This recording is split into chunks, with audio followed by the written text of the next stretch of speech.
Hello everyone. आज हम लोग फिर से एक प्रॉब्लम सॉल्व करेंगे। जैसे कि लास्ट लेक्चर में हमने देखा था लामिस थ्योरम का किस तरीके से हम यूटिलाइजेशन कर सकते हैं न्यूमेरिकल प्रॉब्लम्स में।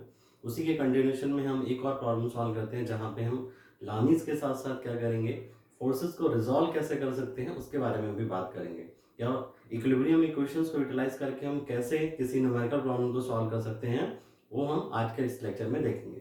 तो ध्यान रखिएगा, ये लेक्चर इंपॉर्टेंट वन है और क्योंकि इस पे जो न्यूमेरिकल मैं आपको करा रहा हूँ ये मल्टीपल टाइम्स आपके यूनिवर्सिटी एग्जाम में पूछा गया है।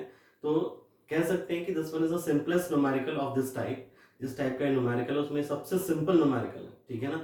इसके आगे आपको इससे डिफिकल्ट न्यूमेरिकल ही हमेशा मिलेंगे, ठीक है। तो क्वेश्चन जो हम कर रहे हैं इसमें सारी चीज़ों को ध्यान से समझिएगा और कॉन्सेप्ट जो है वो बहुत इंपॉर्टेंट है, उसे समझना। तो हम पढ़ते हैं क्वेश्चन और फिर हम क्वेश्चन को सॉल्व करेंगे। तो क्वेश्चन है two smooth spheres each of radius 100 mm। तो जो भी वैल्यूज हमें गिवन है, जैसा कि मैंने आपको लास्ट टाइम भी बोला था कि हमारे पास जो भी डाटा गिवन होगा उसको हम लिखते जाएंगे। तो जो गिवन वैल्यूज हैं, जो रेडियस उसने बताया है कि दोनों का रेडियस जो है दैट इज इक्वल, तो हमने बोला r इक्वल टू 100 mm।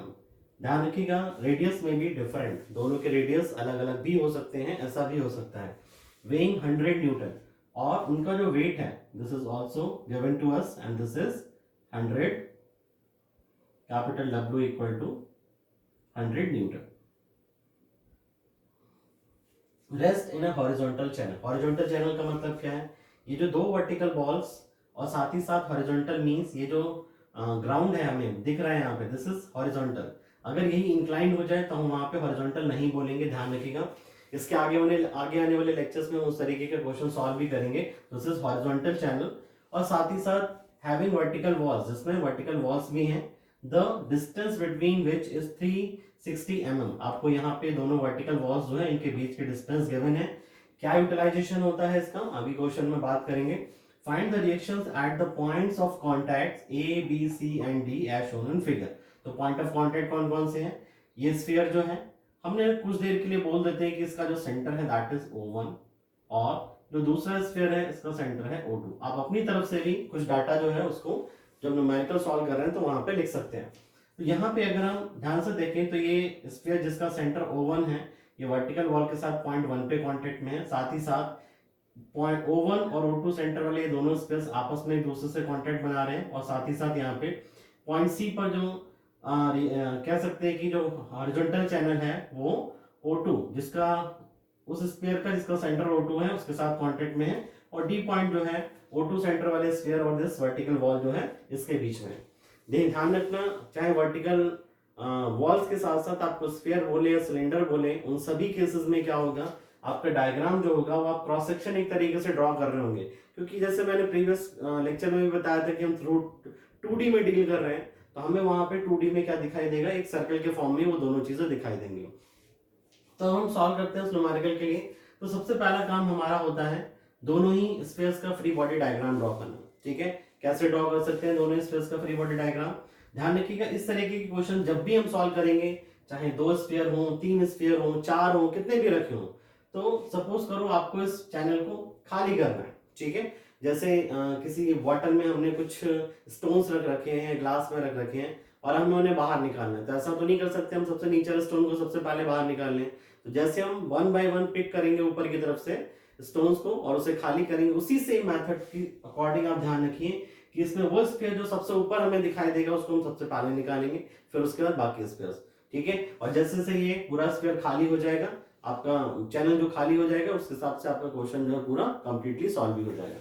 तो हम फ्री बॉडी डायग्राम ड्रॉ करते हैं दोनों स्पेस का। तो मैं यहाँ पे लिखता हूँ एफबीडी ऑफ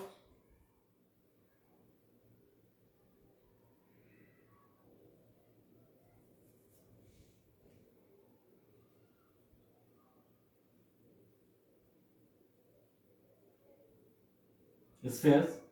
जैसा मैंने पहले भी बोला आपको सिलेंडर भी बोल सकता है क्वेश्चन में ये। तो सबसे पहले पहला वाला जो स्फीयर है उसको ड्रॉ करिए यहाँ पे,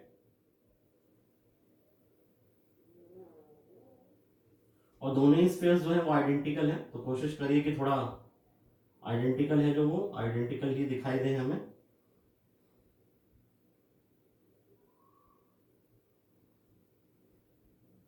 और मैं तो आपसे कहूँगा कि आप एग्जाम टाइम में जो है कंपास इन सब का यूज नहीं करें तो ज़्यादा अच्छा है। आप फ्री हैंड ड्राइंग करके भी उन स्पेयर्स को वहाँ पे ड्रॉ कर सकते हैं। तो ये स्पेयर जो है हम यहाँ पे ड्रॉ कर रहे हैं दूसरा, और ध्यान रखिएगा पहला स्पेयर जहाँ ड्रॉ किया है उसके जस्ट पास में ही जो दूसरा स्पेयर है थोड़ा सा डिस्टेंस देते हुए वहाँ पे हमें उसे भी ड्रॉ करना है, जैसे कि मैंने यहाँ पे ड्रॉ किया है।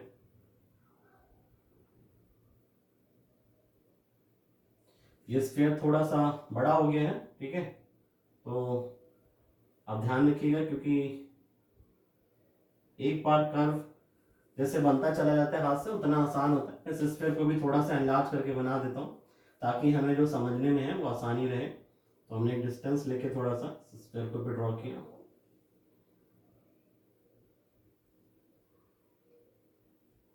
And the center is O1 and the center of this sphere is O2.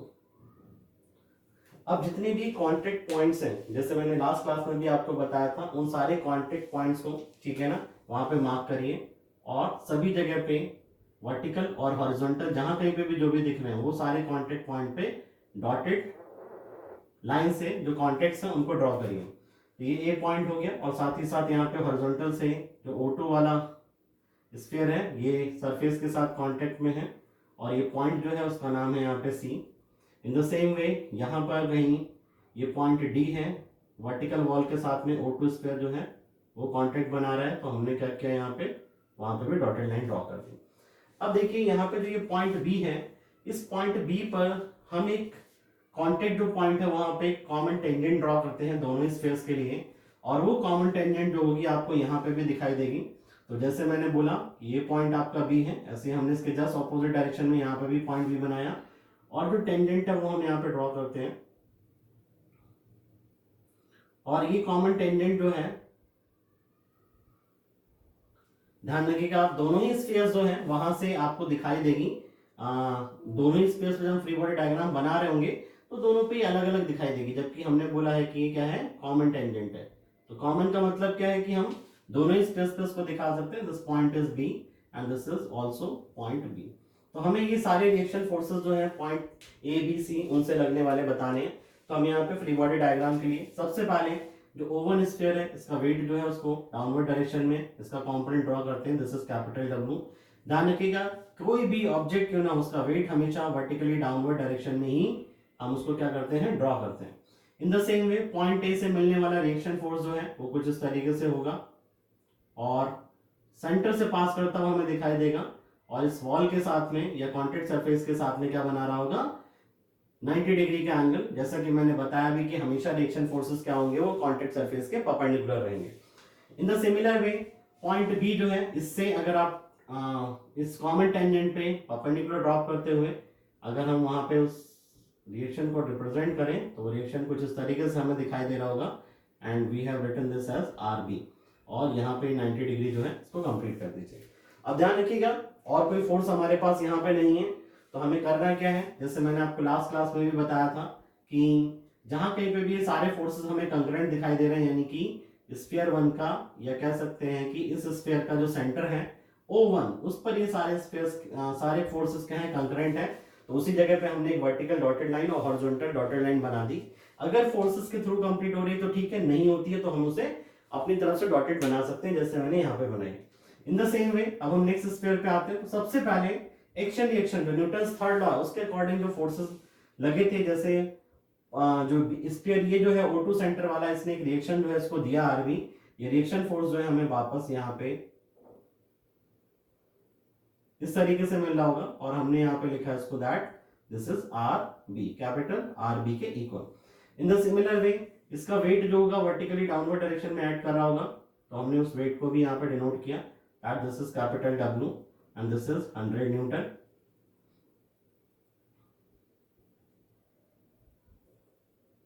In the similar वे जो ये पॉइंट सी है जहां पे कांटेक्ट है, वहां से एक रिएक्शन फोर्स ऊपर की तरफ हमें दिखाई देगा जो कि इसी डब्ल्यू की लाइन में ही होगा। तो मैं यहां से जब उसको डिनोट करूंगा तो आगे सेंटर से पास करते हुए दिखा देता हूं ऊपर की तरफ, तो दिस इज आर सी, और ये पॉइंट सी से ही पास कर रहा है तो हमने वहां पे इसको 90 डिग्री दिखाया।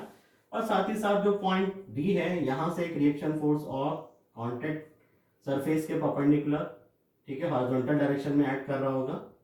ये पॉइंट हमारे पास हो गया O2 सेंटर, यहाँ पे एंगल 90 डिग्री होगा and this is R D reaction. तो इस तरीके से सारे जो कह सकते हैं हम कि फ्री बॉडी डायग्राम जो हमारा है सारे फोर्सेस हमने यहाँ पे कंप्लीट कर लिए।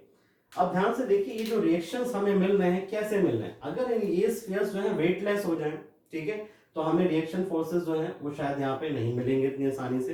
ये दोनों स्पेस अगर पास पास में रखे होते, अगर दोनों वॉल्स के बीच के डिस्टेंस इनके डायमीटर्स के सम के बराबर होती तब भी हमें रिएक्शन फोर्स वहां पे नहीं मिल रहे होते। ये आप ध्यान से देखिएगा, मैं दोनों के डायमीटर्स को ऐड करूं तो ये डिस्टेंस इनके डायमीटर से क्या है, एक तरीके से कम है, और इनके वेट की वजह से ही, जैसे ये स्फीयर इसका खुद का वेट है तो उसकी वजह से यहाँ पे रिएक्शन फोर्सेस हमें मिल रहे हैं।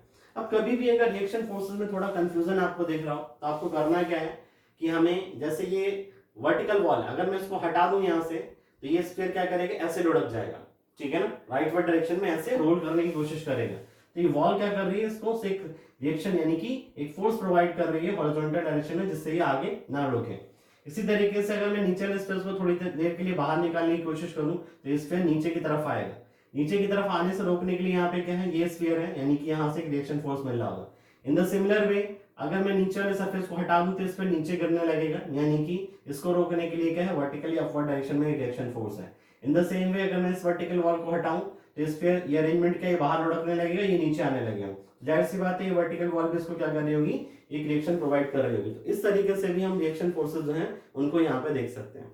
अब जैसा कि मैंने बताया, हमने दोनों पॉइंट्स O1 और O2 जहां पे फोर्सेस कंकरेंट है वहां पे जो है ये लाइंस जो है कंप्लीट कर ली हमने, डॉटेड लाइन, जैसे मैंने प्रीवियसली आपको बोला भी था। अब हमारे पास चैलेंज है कि वो फोर्स जो इंक्लाइंड है उसका क्या करना, फाइंड आउट करना एंगल हॉरिजॉन्टल से या वर्टिकल से। तो आप ध्यान से देखिए, ये जो आरबी का रिएक्शन फोर्स है, ये आरबी का रिएक्शन फोर्स हमारा हॉरिजॉन्टल या वर्टिकल से कोई एक एंगल फॉर्म कर रहा होगा, और वो एंगल हमें पता करना है। तो वो हमारे लिए सबसे टीडियस टास्क जो होता है इस तरीके के क्वेश्चंस में रहता है। तो एंगल हम कैसे फाइंड आउट कर सकते हैं, ध्यान से देखिए, ये जो क्वेश्चन है हमने यहाँ पे जैसे ड्रॉ किया है, तो अगर मैं इन दोनों स्पेस के सेंटर को इस तरीके से डॉटेड लाइन से मिलाऊं तो क्या ये रिएक्शन फोर्स आरबी इसी लाइन ज्वाइनिंग की तरफ वर्क कर रहा होगा, इतना तो आपको समझ में आता है, ठीक है ना, क्योंकि आरबी इस टेंजेंट से, कॉमन टेंजेंट से 90 डिग्री एंगल पे और सेंटर से पास कर रहा है, तो जाहिर सी बात है ये इस लाइन ज्वाइनिंग के अलोंग ही होगा। फिर हमने क्या किया, O2 से जो सेंटर है यहाँ से परपेंडिकुलर ड्रॉप किया हॉरिजॉन्टल इस सरफेस पे, ये 90 डिग्री एंगल। इसी तरीके से इस पॉइंट से भी हमने क्या किया, एक परपेंडिकुलर ड्रॉप किया हॉरिजॉन्टल सरफेस पे, दिस इज आल्सो 90 डिग्री। यहाँ पे कुछ हम नाम दे देते हैं, let this point is M। अब इसी तरीके से ध्यान से देखो, हमने क्या किया, O1 सेंटर ऊपर है, O2 नीचे है, तो ये O1M वाली लाइन है, इस लाइन पर O2 सेंटर से एक परपेंडिकुलर जो है उसको ड्रॉप करिए डॉटेड लाइन से। तो हमने यहाँ पे वो परपेंडिकुलर भी डॉटेड लाइन से ड्रॉ किया और डिस्टेंस को बोल दिया N। तो आप यहाँ पे ध्यान से देख रहे हैं कि O1, O2 और N, मुझे यहाँ पे एक राइट एंगल ट्राइंगल मिल रहा है। ध्यान रखना, जब भी कभी हमें एंगल्स फॉर्म करने हैं, मतलब हमें एंगल्स जो है वो निकालने हैं, तो कोशिश करिए राइट एंगल ट्रायंगल कहीं से फॉर्म करने की उस ज्योमेट्री में, ठीक है। तो आप हमेशा क्वेश्चन जो है उसमें लिखेंगे भी कि फ्रॉम ज्योमेट्री, मैं यहाँ पे लिख देता हूं from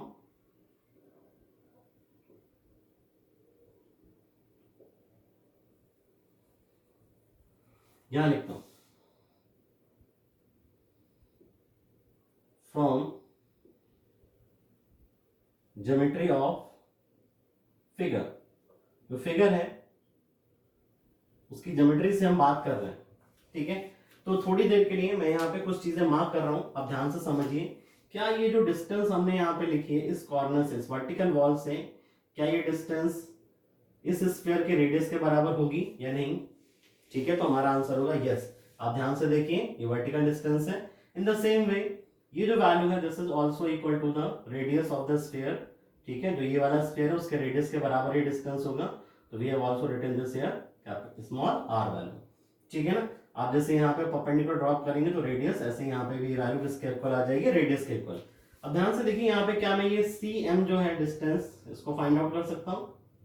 yes, we can find out this distance cm and that is this cm distance will be what, 360 में से अगर मैं माइनस कर दूं इसका और इसका रेडियस, यानी कि 2 टाइम्स r, तो हमें क्या इसका आंसर मिल जाएगा, ठीक है। तो दिस इज 360 माइनस रेडियस कितना है 100 mm हमने ऑलरेडी लिखा था, तो दिस इज 200 mm। सो यहां से जो ये डिस्टेंस मिल जाएगी हमें, this is equal to 160 mm। Yes है नो, ठीक है। अब इस ट्रायंगल में, ठीक है ना, तो ये जो ट्रायंगल है हम यहाँ पे लिखते हैं इन ट्रायंगल। बेटर है कि आप इस ट्रायंगल की ज्योमेट्री यहीं पे सॉल्व कर लीजिए। हम यहाँ पे लिखते हैं इन ट्रायंगल। कौन सा triangle? O1 O2N, O1 O2N, ठीक है। अगर हम पाइथागोरन थ्योरम लगाएं तो क्या आपको दिखाई दे रहा है कि जो CM है, दिस CM, या हम बोल सकते हैं O2N is equal to CM, जो कि अभी अभी हमने कैलकुलेट करी है, किसके इक्वल है? 160 mm के इक्वल है। एंड ऑल्सो O1 O2 आप यहाँ पे आसानी से फाइंड आउट कर सकते हैं, and this O1 O2 is equal to 200 mm। क्यों? क्योंकि ये दोनों के रेडियस के ही इक्वल होगी। ध्यान रखिएगा, कई बार स्टूडेंट्स एग्जाम में गलती करते हैं कि इस O2 के सेंटर को अपने आप जब डायग्राम बनाएंगे इसके सरफेस से मिला देते हैं। वो डायग्राम कुछ इस तरीके से बनता है उनका कि इसके लोअर पॉइंट से जाके ये O2 जो है जाके मीट कर जाता है। जब तक ऐसा बोला ना जाए, ठीक है, कि ये लोअर पॉइंट इसके सेंटर के सामने जस्ट लाई कर रहा है, तब तक आप उसे लोअर एंड से नहीं मिलाएंगे। ये बहुत ही इंपॉर्टेंट चीज है यहाँ पे, और वहीं पे क्वेश्चन जो है वो गलत हो जाता है। तो क्या मैं इस राइट एंगल ट्रायंगल में दो साइड्स मुझे पता है, क्या एंगल की वैल्यू फाइंड आउट कर सकता हूँ? कौन सा एंगल? ये एंगल। तो हमने बोल दिया कि let this angle is alpha.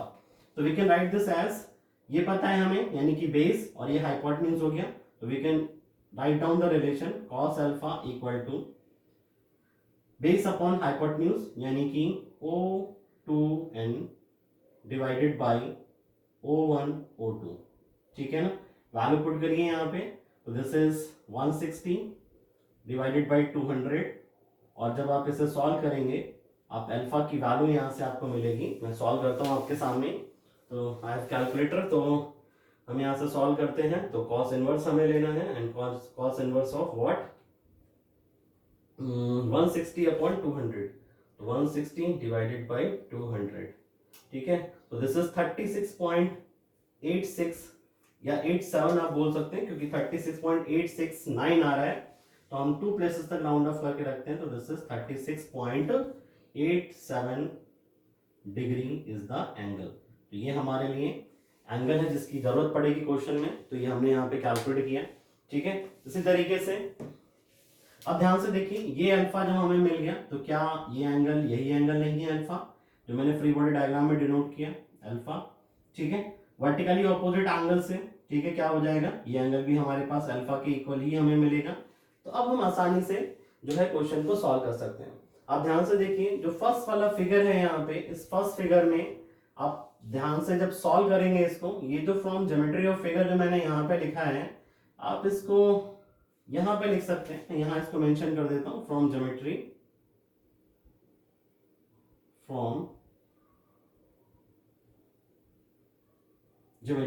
ठीक है ना। ये पॉइंट हमारे लिए मेंशन करना जरूरी होता है, ध्यान रखिए एग्जामिनेशन में, तभी हम बता पाएंगे कि कैसे हमने अल्फा निकाला। इसके भी मार्क्स रहते हैं।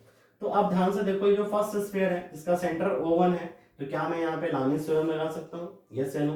क्योंकि आप ध्यान से देखिए, we have 3 forces RB RA and W, और पॉइंट O1 पे क्या है? तीनों कंकरेंट है, ठीक है ना। तो हम यहाँ पे बात करते हैं for static equilibrium, for static equilibrium of sphere of centre, कौन सा? O1, ठीक है। कॉमन लगा के लिख सकते हैं bye लामिस theorem.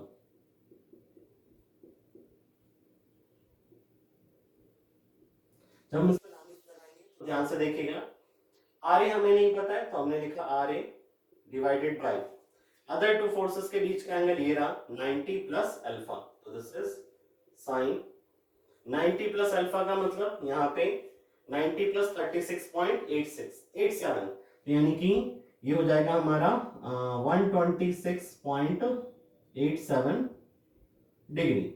In the similar way we can write it RB divided by what? Other two forces के बीच का angle, and this is sine 90 and equal to what, this is equal to W यानी कि 100 divided by other two forces के बीच का angle यानी कि RB और RA के बीच का एंगल क्या है, ये एंगल, और ये टोटल एंगल कितना है 180, ये एंगल अल्फा है तो ये कितना बचा 180 माइनस अल्फा, यानी कि यहां से हम देख सकते हैं 180 में से 36.87 जो है उसको माइनस करिए, तो अगेन हम कैलकुलेटर यूटिलाइज कर लेते हैं। आप चाहें तो ऐसे भी रख सकते हैं that sine 180 degree minus 36.87 degree. अब यहां से अगर हम अब ध्यान से देखिए फर्स्ट और लास्ट टर्म को इक्वेट करें तो from first and last term क्या मिलेगा, RA की वैल्यू आप यहां पे लिख सकते हैं and that RA will be equal to what 100 into क्या sine 126.87 degree divided by sine 180 degree minus 36.87 degree, और जब हम इसे सॉल्व करेंगे we will get the value for RA and this value for RA will come. आप चाहें तो इसे सॉल्व करके भी साथ ही साथ देखते रहिए, मैंने इसे पहले से लिख रखा है तो मैं इसका आंसर जो है यहाँ पे मेंशन कर देता हूँ। तो this is 133.33 Newton. Okay, in the similar way when you will equate second and last term, तो हम यहाँ पे लिख देते हैं from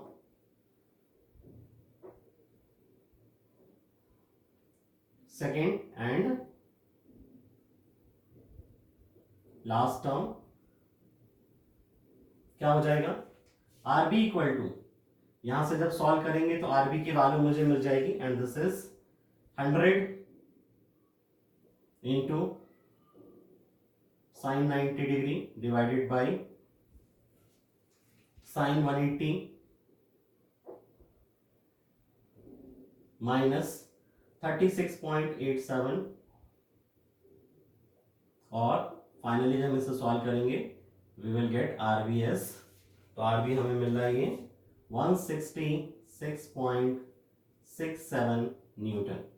this is the answer for RB, ठीक है, and this is for RA, जैसा कि अभी मैंने आपको बताया कि RA की वैल्यू ये आएगी, ठीक है।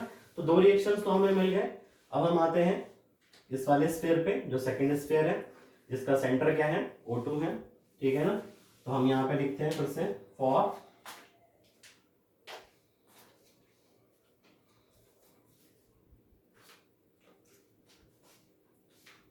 यहाँ पे स्टैटिक इक्विलिब्रियम फिर से हम कंसीडर करते हैं, स्टैटिक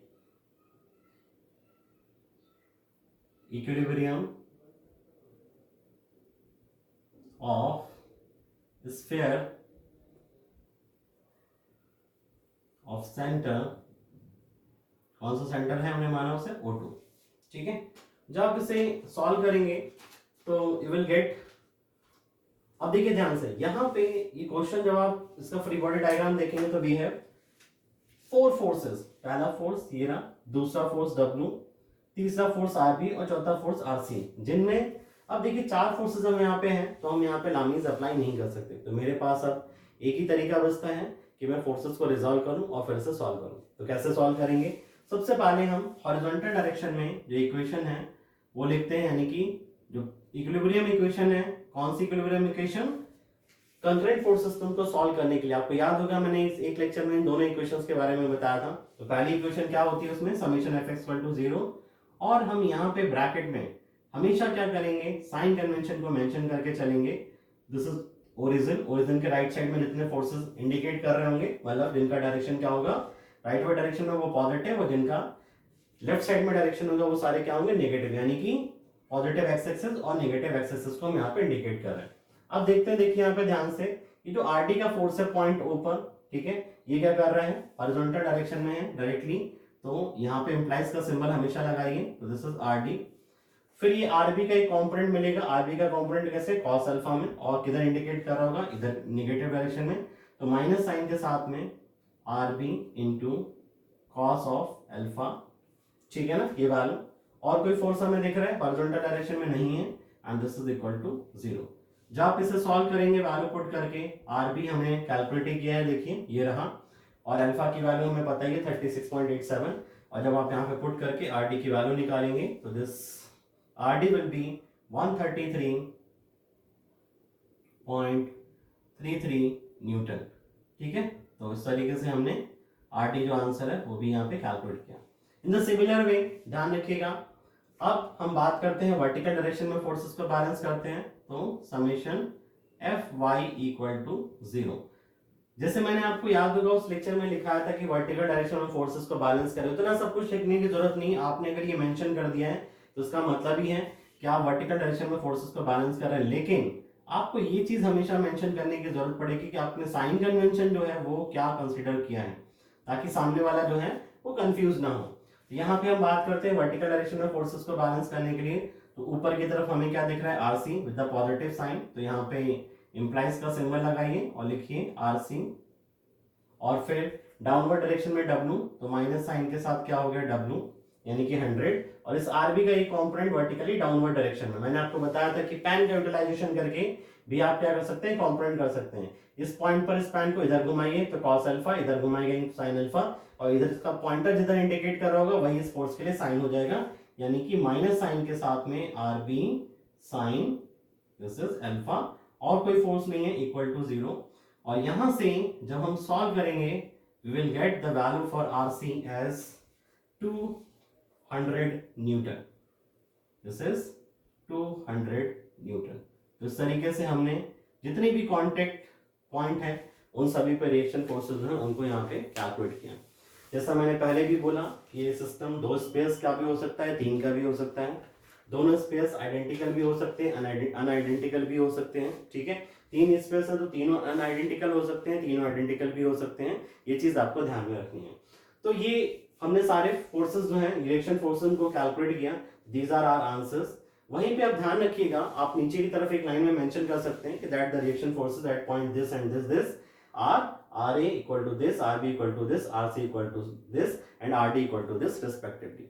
ठीक है, अब दूसरी चीज आती है, अगर कभी कभी होता क्या है, इस क्वेश्चन में ही हमसे पूछता है कि what will be the pressure exerted by the spheres on the walls.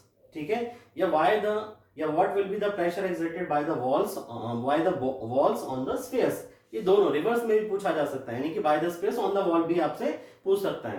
तो यहाँ पे प्रेशर का मतलब फोर्स अपॉन एरिया नहीं है, ठीक है ना, ध्यान रखिएगा। यहाँ प्रेशर का मतलब है रिएक्शन फोर्सेस, क्या रिएक्शंस जो हैं वो हमारे लग रहे हैं by the wall on the sphere और by the spheres on the wall. तो न्यूटन्स थर्ड लॉ यहाँ पे हम अप्लाई कर सकते हैं। अगर हमसे ये पूछा जाए कि by the sphere on the wall reaction forces क्या होंगे, तो हम कैसे बताएंगे उनको, ध्यान से सुन लीजिए कि जो ये मैग्नीट्यूड हमने कैलकुलेट किए हैं रिएक्शन फोर्सेस के, ये क्या थे, सब bye the wall on the spheres लग रहे हैं, देखिए। ठीक है ना, अब हमें बताना है bye the spheres on the walls, तो क्या होगा, मैग्नीट्यूड तो सभी का सेम रहेगा but the directions will be reverse. तो आपको नीचे एग्जाम में बस क्वेश्चन सॉल्व करने के बाद एक लाइन लिखनी है सिर्फ कि that the magnitude at point A, B, C and D for the reactions will be the same but the direction will be different. तो इस तरीके से ये न्यूमेरिकल जो है इसको हम सॉल्व करते हैं। तो थोड़ा सा लेंथी क्लास हो गया है क्योंकि न्यूमेरिकल हमें सॉल्व करना है, तो थोड़ा सा टाइम तो हमें देना ही पड़ेगा और टाइम लगेगा भी। ये कैलकुलेटर जरूर यूज करिए क्योंकि वो यूज करना बहुत जरूरी है। तो आज के लिए हम लोग यहीं पे रुकते हैं, नेक्स्ट क्लास में हम आगे बात करेंगे नेक्स्ट क्वेश्चन के साथ में। Thank you.